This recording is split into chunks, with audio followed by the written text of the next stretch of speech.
Hello बच्चों।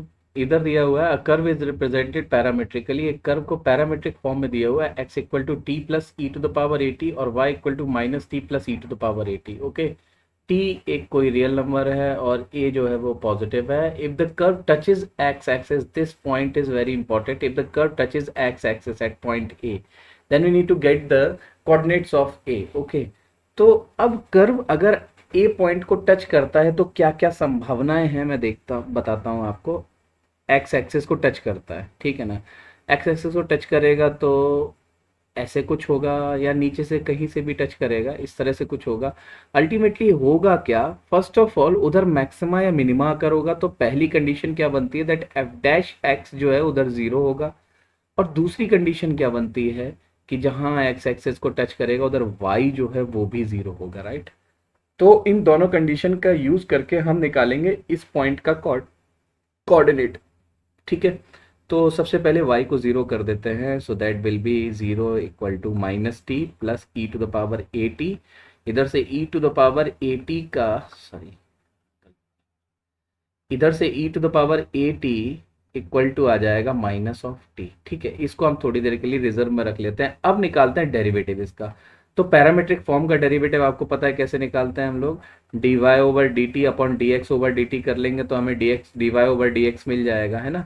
तो अब d y over d t, so y dash में डायरेक्टली लिख रहा हूँ, देखना ध्यान से। D y over d t करेंगे तो minus one plus a e to the power a t, और d x over d t करेंगे तो one plus a e to the power a t, right. इसको हम जब इक्वल टू जीरो करेंगे तो इधर से आएगा a into e to the power a t equal to one, right. इधर से आ जाएगा e to the power a t equal to one by a. ये अपने पास वैल्यू आ जाती है, ठीक है। अगर हम इधर से टी की वैल्यू निकालना चाहें तो हम टी की भी वैल्यू निकाल सकते हैं। क्या होगी, a t equals to l n one by a, जिसको हम लिख सकते हैं माइनस एल एन ए को ऊपर ले जाएंगे तो ए की पावर माइनस वन हो जाएगा जो एल एन में बाहर आ जाएगा। तो इधर से टी का वैल्यू कितना आ जाएगा, टी इक्वल्स टू आ जाएगा minus l n a divide by a, ठीक है ना।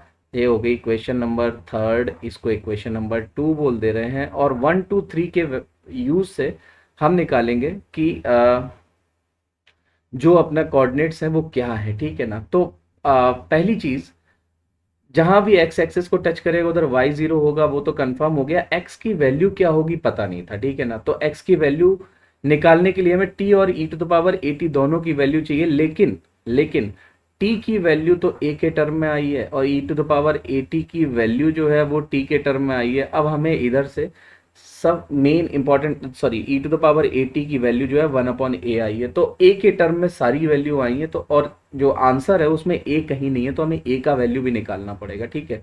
तो देखना, अब ए का वैल्यू निकालते हैं हम। सेकेंड, थर्ड और फर्स्ट इक्वेशन के यूज से e to the power a t का वैल्यू वन रख रहे हैं, बाय लिख दे रहा हूँ by one two and three.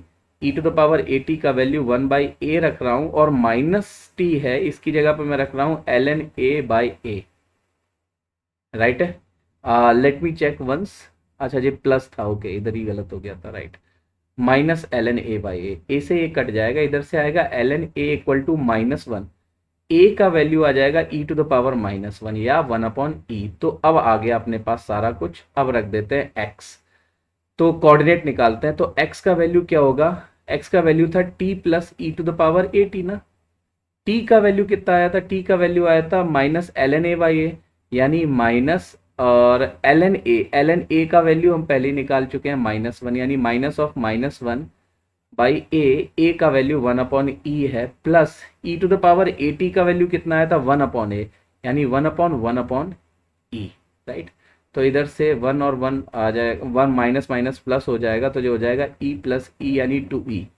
तो x का वैल्यू जो है वो कितना आ गया, टू ई। तो कोऑर्डिनेट अपने पास आ जाएगा टू ई कॉमा जीरो, यानी a का जो कोऑर्डिनेट है जहां कर्व x एक्सिस को टच करेगा वो कोऑर्डिनेट होगा two e comma zero. So D part is correct in this question. I think you got my concept. All the best.